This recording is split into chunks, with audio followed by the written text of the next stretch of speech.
તમારા પણ ભાગ્ય ખુલી શકે છે, પણ એવા ભાગ્યશાળી બનતા આવડવું પડે.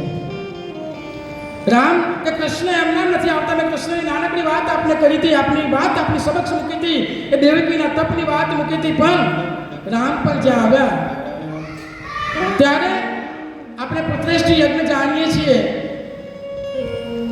અને પુત્રેષ્ઠી યજ્ઞ પછી કૌશલ્ય માતાને અને એમના તમામ દેવીજનોને ત્યાં દેવીજનોને ગર્ભની પ્રાપ્તિ થઈ.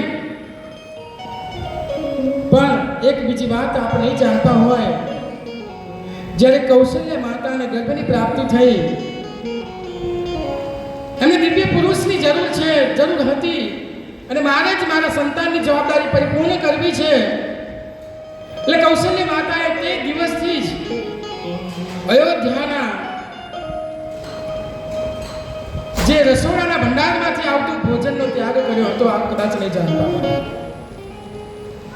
એ અયોધ્યાના જનક રાજાની મહારાણી ખબર પડી કે સગર્ભા બની છું, અને તે દિવસથી એને અયોધ્યાનું અન્ન મોઢામાં મૂકવાનું બંધ કર્યું, અને એને કહ્યું કે હું એટલા માટે બંધ કરી રહ્યું છું કે આ જે અનાજ જ છે એ અયોધ્યાના પ્રજાના આપેલા કણેક કણની અંદર આપેલો કરવેરાનું ઋણ છે.